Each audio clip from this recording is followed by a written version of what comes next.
আসসালামু আলাইকুম। কেমন আছেন সবাই? আশা করি সকলেই ভালো আছেন। ওয়েলকাম করছি আমার নতুন ভিডিওতে। আজকের ভিডিওটি থাকবে যারা নতুন ড্রাইভিং শিখে উবারে গাড়ি চালাতে চাচ্ছেন বা 10 থেকে 12 লাখ টাকার ভিতরে গাড়ি কিনতে চাচ্ছেন। এটা আমার কথা না, এক ভাই কমেন্ট করেছেন। স্ক্রিনে একটা কমেন্ট দেখতে পাচ্ছেন, আকাশ রেজা ভাই কমেন্ট করেছেন। লিখেছেন, ভাইয়া আমি ড্রাইভিং শিখে 10 থেকে 12 লাখ টাকার মধ্যে গাড়ি কিনে নিজে চালাতে চাচ্ছি উবার বা পাঠাওতে। আপনার মতামত জানতে চাই, আমি কি নতুন অবস্থায় ইনকাম করতে পারবো? অসংখ্য ধন্যবাদ আকাশ রেজা ভাই আপনাকে কমেন্টস করার জন্য, এবং কি এরকম একটা মজাদার কমেন্টস করার জন্য। যারা নতুন এর এই বিষয় ভাবছেন, যারা নতুন ড্রাইভিং শিখতে যাচ্ছেন বা শিখছেন, এবং কি আপনারা রাইড শেয়ারিং করতে যাচ্ছেন উবার বা পাঠাওতে, তাদের জন্য আজকের ভিডিওটি খুবই ভালো হবে আমি মনে করি। আর আকাশ ভাইকে সবাই একটু ধন্যবাদ জানাই দেন, এই বিষয়টা সে কমেন্টসে তুলে ধরছে এজন্য। আর আকাশ ভাই, আপনি যদি দেখে থাকেন, আকাশ রাজা ভাই, এই ভিডিওটি, তো আপনিও কমেন্টস করে জানাবেন আমাকে যে আপনি ভিডিওটি দেখছেন। আমার জেনে খুব ভালো লাগবে আর কি। তো মূল প্রসঙ্গে আসি, যারা ড্রাইভিং এখন শিখেন নাই বা শিখতে চাচ্ছেন, বা রানিং যারা শিখছেন কিন্তু ড্রাইভিং লাইসেন্স হয়নি, এখন পর্যন্ত করেননি, শুধু ড্রাইভিং শিখে রাখছেন বা শিখতেছেন রানিং, তাদের উদ্দেশ্যে আমি একটা কথা বলি। দেখুন, আপনি যখন ড্রাইভিং শিখবেন অবশ্যই অটো এবং ম্যানুয়াল দুটো গাড়ি চালানো শিখবেন। প্রথমত গেল এটা। দ্বিতীয়ত হচ্ছে, ড্রাইভিং শেখার পাশাপাশি আপনার ড্রাইভিং লাইসেন্সও করতে হবে, এবং কি সেই লাইসেন্সটা করবেন পেশাদার লাইসেন্স, মানে প্রফেশনাল লাইসেন্স। যখনই আপনি ড্রাইভিং লাইসেন্স করতে যাবেন, সেটা প্রফেশনাল লাইসেন্স করবেন, বা ব্যক্তিগত লাইসেন্স করবেন না। তাহলে কিন্তু আপনি উবার পাঠাওতে রাইড শেয়ারিং করতে পারবেন না, বা আপনি গাড়ি চালানো সম্পর্কে, মানে আমি বলতে চাচ্ছি যে গাড়ি চালিয়ে আপনি জীবিকা নির্বাহ করবেন, বা গাড়িটা আপনার প্রফেশন হিসাবে নিতে পারবেন না গাড়ি চালানোটাকে, ড্রাইভিংটাকে। তাহলে কিন্তু সার্জেনরা আপনাকে ধরতে পারে, আপনাকে মামলা দিতে পারে, আপনার ফাইন করতে পারে, বিভিন্ন বিষয় আছে। তো সেই জন্য আমি বলবো, যারা ড্রাইভিং শিখতে যাচ্ছেন বা শিখছেন বা শিখেছেন কিন্তু লাইসেন্স করেননি, তারা অবশ্যই পেশাদার লাইসেন্স করবেন। প্রথমত গেল এটা। দ্বিতীয়ত হচ্ছে, আপনি যে এলাকায় রাইড শেয়ারিং করতে চাচ্ছেন, আমি ধরেই নিলাম বাংলাদেশে সবথেকে বেশি রাইড শেয়ারিং করা হয় ঢাকা সিটিতে, রাজধানীতে। তো আপনার রাজধানীর ঢাকা সিটির সকল রাস্তাঘাট আপনাকে চিনতে হবে, বুঝতে হবে। আর একটা কথা হচ্ছে, আপনি যখন রাইড শেয়ারিং করবেন, আপনার গুগল ম্যাপ তো থাকবেই, তারপরেও আমাদের ঢাকা সিটি কিন্তু অতটা ডিজিটাল না। আমি বলছি, আমার বাংলাদেশ কিন্তু অতটা ডিজিটাল না, যে বিভিন্ন জায়গা স্থান অনেক সময় গুগল ম্যাপে ভুলও দেখায়, ভুল পথে নিয়ে যায়। তো সেক্ষেত্রে যদি আপনার চেনা জানা থাকে তাহলে কিন্তু সহজ হবে। আবার দেখা যায় যে অনেকটা পথ ঘুরে যেতে হবে, কিন্তু আপনি এটা সহজেই যেতে পারবেন শর্টকাট দিয়ে, এরকম বিষয় কিছু থাকে।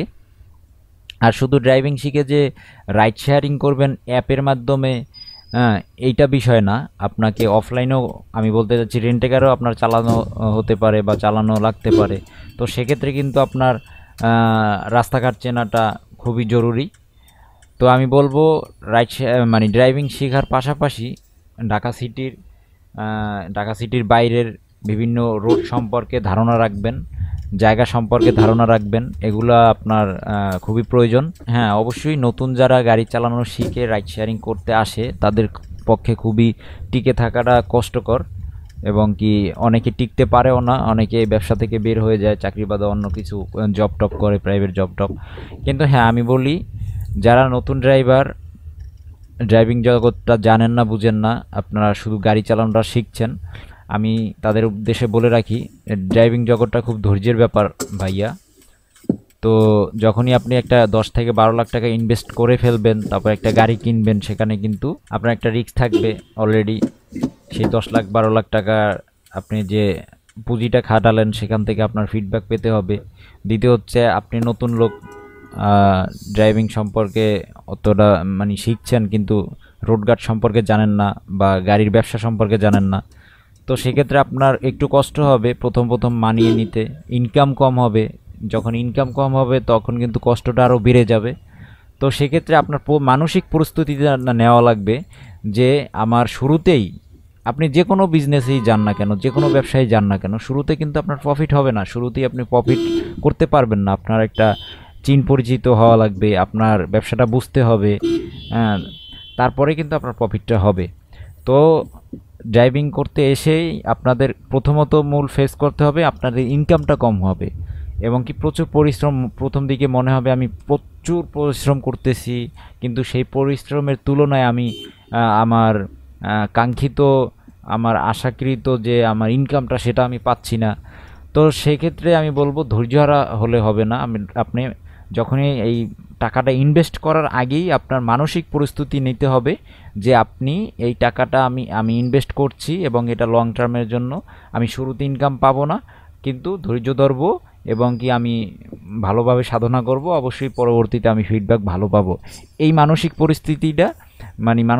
পরিস্থিতিটা আপনি নিয়ে তারপরে এই গাড়িটা কিনবেন বা এতগুলো টাকা ইনভেস্ট করবেন।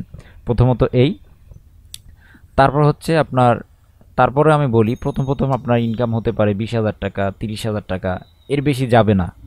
যারা নতুন ড্রাইভার এর বেশি যাবে না। আর 10 থেকে 12 লাখ টাকার ভিতরে যে গাড়িটা কিনবে সে গাড়িটার কিন্তু কন্ডিশন ভালোই হবে, গাড়ি নিয়ে কোনো টেনশন নাই। কিন্তু গাড়ির কাজকাম আপনার বুঝতে হবে, ড্রাইভিং শেখার পাশাপাশি কিন্তু আপনার গাড়ির কাজটাও একটু শিখতে হবে, বুঝতে হবে।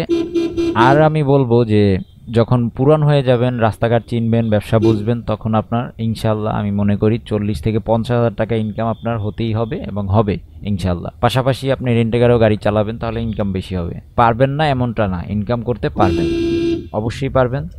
তো আকাশ রেজা ভাইয়া, আমি আশা করি বুঝতে পেরেছেন, আপনার কমেন্টসের উত্তর আমি দিতে পেরেছি। তো অবশ্যই আপনি ভিডিওটি দেখে থাকলে জানাবেন। আর যারা আপনারা এখনও ভিডিওটি দেখছেন, এতক্ষণ সাথে ছিলেন, যদি আমার চ্যানেলটি সাবস্ক্রাইব না করে থাকেন অবশ্যই চ্যানেলটি সাবস্ক্রাইব করে দিবেন এবং পাশে থাকা বেল আইকনটি ক্লিক করে রাখবেন যাতে পরবর্তী ভিডিওর নোটিফিকেশন পৌঁছে যায় আপনার কাছে। তো আজকের মতো বিদায় নিচ্ছি, দেখা হচ্ছে পরবর্তী ভিডিওতে। আল্লাহ হাফেজ।